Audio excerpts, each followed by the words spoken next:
All right now, youngins, don't tell yins this papaw. We not supposed to be out on the road driving, but I'm just gonna take yins to Little Caesars, get some supper, and then we might stop by the Dollar General and get me some more snuff. Yins' mama don't need to know, okay? All right, Timmy, Jimmy, just make sure you're buckled up and Billy, get in the floorboard like we practiced. Whoa! A little bit of a speed bump in the road. Everybody okay? All right. Yeah, it's not far. It's not far. Yeah. Oh my. Damn, these people, they driving so fast. I remember back in my day when this was just 2 lanes. Yeah, yins wasn't around when it was like that. Yep. Oh my damn, what is that? All right, is everybody okay? All right, you just stay right there. I'm gonna get out and go look, okay? Okay.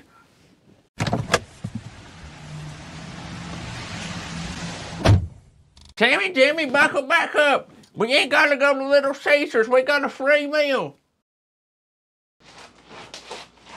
Now, what you young'uns don't know is that when Yins' Papa could still hear, he was a big Miami Hurricanes fan, so he's gonna be so excited that we brought home this turkey supper. Okay, it looks like it's done. Let's check it.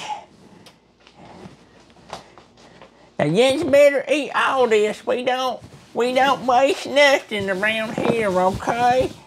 Let's get a good look at it. Oh, it's hot. Whew. Whew. Look at that. Whew. It looks real good and juicy. Oh, yeah. That's right. Oh, yeah. Yeah, Yins' Papa was really gonna like that. All right, I'm gonna wake him up.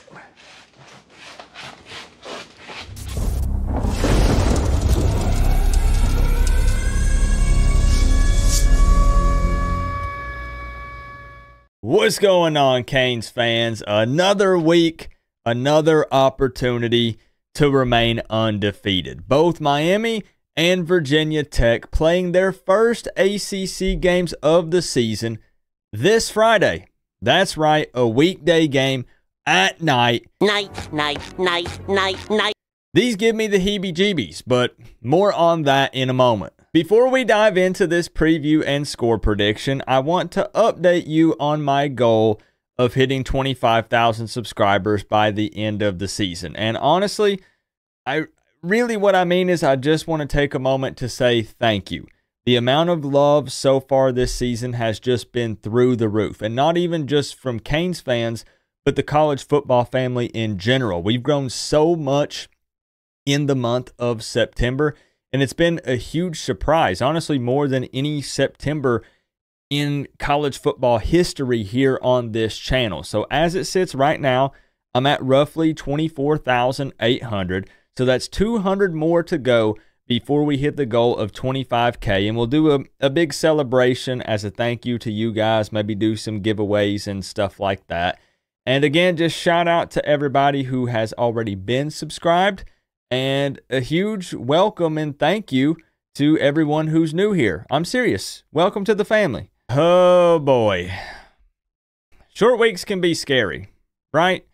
Or maybe it's just me, especially when we look at a Miami team that started 4-0 last season and then ultimately ended up losing that 5th game, which was the first conference game, which was also at home, which was also at night. But it does truly feel like this season should be different. And let's be real, everybody around the country is talking about Miami right now. The Canes are currently 4th in the nation in scoring offense, 2nd in passing yards per game, 1st in sacks, 6th in run defense, just to name a few. I'm serious. I could go on and on and on. So many categories here for the Canes, they rank in the top 10. A lot of them even top 5. Cam Ward is still continuing to impress, and Miami fans will be happy to know that it looks like both Ruben Bain and Jalen Rivers will both be ready for this game. That's huge. Everything has been trending up for Miami this season, which has been a very pleasant surprise so far. Now, a team that has not been trending up and in the right direction so far this season is Virginia Tech. I'll come on here and be the first to admit that I seriously overestimated the Hokies this past offseason. I truly believed that they were going to be better than this. It's year 3 for head coach Brent Pry, and they have a dual threat quarterback who was supposed to take another positive step forward this season. Instead, here they are at 2-2 with losses to Vandy and Rutgers.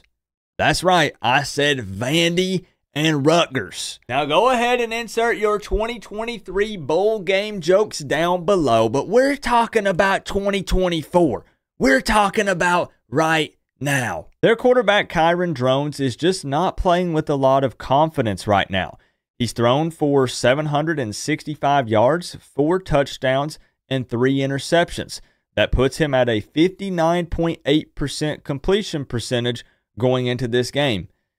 That's not great. And funny story, this is obviously going to be something everyone's going to be talking about going into this matchup. Cam Ward and Kyron Drones are actually cousins. That's right, the 2 starting quarterbacks are family. And earlier this week, they had asked him in an interview, talking about Cam Ward, they had asked him if he had spoken with Drones about this game coming up specifically this Friday. And, he had a pretty funny response. This is what he had to say.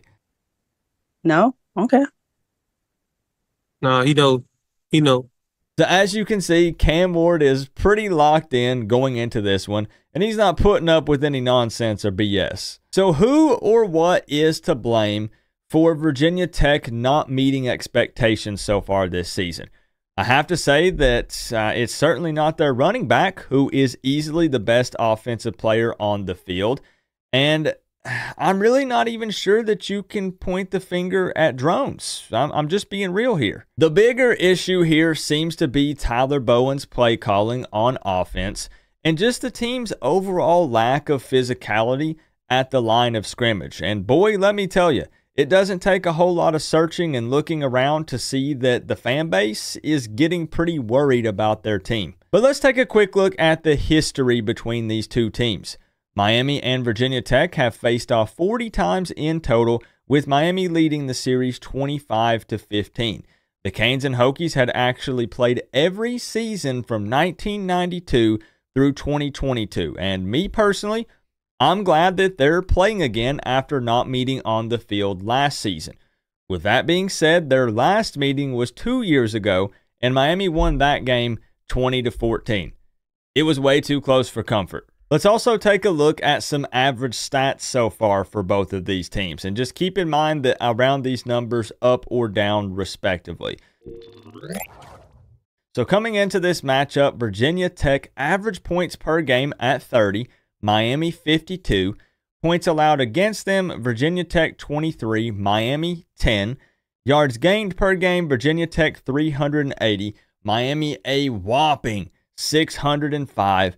And yards allowed against them, Virginia Tech 341 and Miami 233. I have to say, I had to double and even triple check these numbers for Miami because this is just absolutely mind-blowing. I understand we can talk about caliber of opponent, and trust me, we have, but it's still pretty wild to see these numbers right here in front of you looking at how good they are. Now, I'd also like to show you a side-by-side comparison of both QBs because, as we've already spoke on it, this is going to be a huge topic, you know, going into this Ward versus Drones showdown. But this is very interesting to look at as well. So we look at yards so far this season. Drones, 765. Ward, 1,439. Completion percentage, 59.8% for Drones, 72.4% for Ward. Now, passing touchdowns is where you see a massive difference here. Drones with 4, Cam Ward with 14. Interceptions, Drones 3, Ward 2, and times sacked as well. Huge difference. Drones with 8, Ward behind the Great Wall of Maryville at 2. Now, I saw some conflicting things. I saw some places say 1, some places say 2. 1 or 2, either way, we're not really complaining, right? Rushing, 52 carries for Drones for 209, and 12 carries for Ward at 89. And we know that for Drones, he's going to be forced to run a lot more often. With Ward, it's typically only with designed runs because, again, he's actually a pass-first quarterback who's great at extending plays, but he's not just instantly going to tuck the ball and run unless he has to.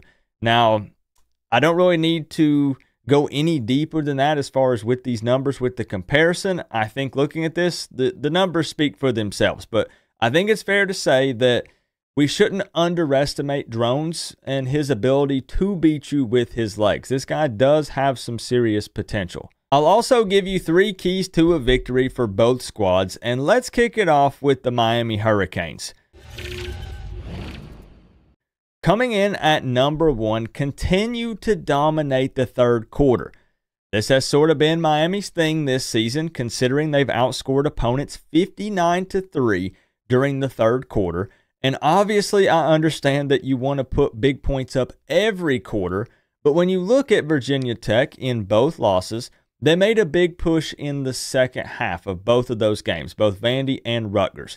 They scored 24 points against Vandy after only putting up 3 in the first half, and 16 against Rutgers after only putting up 7 in the first half. So continuing that third quarter reign of points by Miami will help ensure that there is no second half comeback for the Hokies. Number 2, put an emphasis on punching and ripping at the ball all night long. The Hokies have 9 total turnovers this season, with 6 of those being fumbles. Now, I understand that only 2 of those were lost, but obviously ball security is a bit of an issue for them. And lastly, shut down their running back Tootin, as he is easily their best player on offense. He's had over 100 rushing yards in every game except Vandy. Outside of him and a struggling quarterback, Kyron Drones, just really honestly not that concerned over anyone else. Next up is 3 keys to a Virginia Tech victory, and coming in at number 1, you have got to find a way to start faster. Virginia Tech has scored a combined 34 points in the first half across all 4 of their games so far. We all know that Miami has been putting up big numbers offensively, and that's not going to change this week. Number 2, you can't get bullied at the line of scrimmage this week. I don't know how you turn this around after Rutgers just pushed you all over the place, but you'll have to figure out something or it's going to be a really long night. And lastly, sometimes you just got to move the chains. This comes back to Bowen's play calling, but there have been multiple instances of 3rd and 4 or 3rd and 5, and he's calling deep shots at the worst time possible. It's all very confusing, and he needs to be more in sync with the offense and his players this Friday. And I know I'm not the only one who has seen that from him. Now, I do think it's time for some numbers. The important ones. I'm talking about my pick and score prediction for this game. But first, let's take a look at my dog Max, and let's get his pick.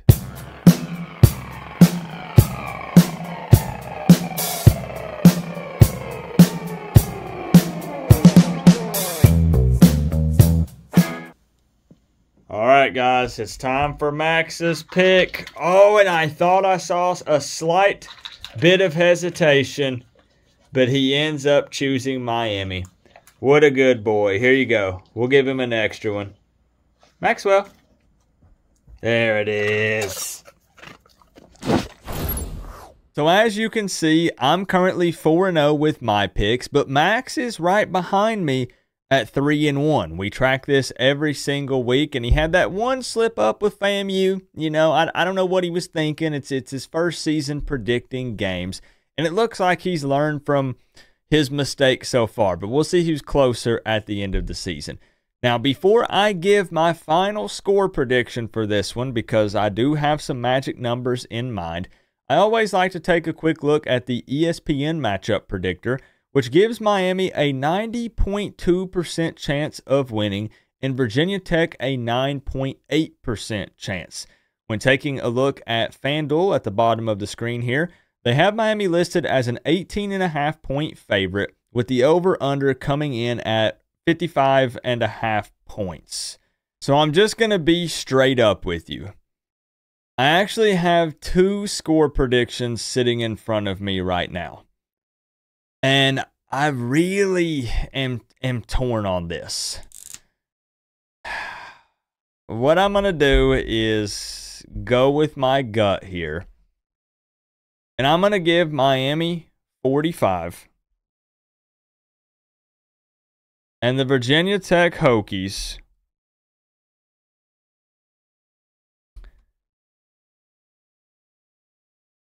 13. Now, this is the one that is locked in and official. I don't like to play that game. I'm not going to ride the fence, but I am going to let you know what the other score prediction is, just so I put it out there and you know that I was on the fence. I was also considering 38-13. Both of them have Virginia Tech at 13 points. I think that they're going to struggle quite a bit in this game. Again, there's just so much not going right for them offensively. And if Ruben Bain is, in fact, back, no matter what, Ruben Bain or not, let's be honest, this D-line is going to be a huge issue for Kyron Drones. And for their O-line to be getting pushed around the way that they are against opponents that are way less talented and athletic than Miami, it's going to be a huge issue on Friday night. But I'm kind of hovering around 38-45 for Miami because just like I've said every week, this team is fully capable of putting up even more than this. Honestly, they could drop a 50-burger on Virginia Tech. They could go 60-plus even with the way that this team is playing on offense. And I don't expect them to hold back. Friday night games, I hate weekday games, guys. Thursday night, Friday night. If it's a weekday and not a weekend, I'm a little bit worried about it. So that kind of freaks me out a little bit. Some people are discussing weather. I don't think weather is going to be an issue. Maybe there's some rain beforehand, but it looks like that hurricane is going up through the panhandle and not really more over towards Miami. But we'll see. I will say that Virginia Tech has a pretty decent pass rush. I don't expect it to be a problem with Miami's O-line, but they are averaging around 3 sacks per game. It's just Virginia Tech's struggling, man. Struggling. And I'm going to go ahead and go with the big 45-13. I've been taking the conservative route week in and week out with Miami when it comes to their total points. And you know what? This week, let's go a little bit bigger because we know a little bit more about what this team is capable of. And let's see if they play up to that this Friday night. So let me know if you think I'm crazy for going with 45 instead of 38, or maybe you think that I should have went with more. And also, don't forget, if you feel like you've got the magic numbers, you know what this score is going to be, show up to my Friday night call-in show. Except this week, it's not going to be Friday night because the game's on Friday night. So we're going to move it to Thursday night, the night before the game. Still 9 p.m. Eastern time. $250 on the line. So you call the number that'll be on your screen Thursday night, predict the correct score for this game, and you win $250. I can PayPal, CashApp, Venmo, however you want it, we will get the money to you. And it's always a really good time. So let me know. Let's chop it up down in the comment section below. Remember though, guys, we're all one big happy college football family. But at the end of the day, I gotta say, it's always better when you get to rep the U. Coach Coop, peace out. I'll see y'all in the next one.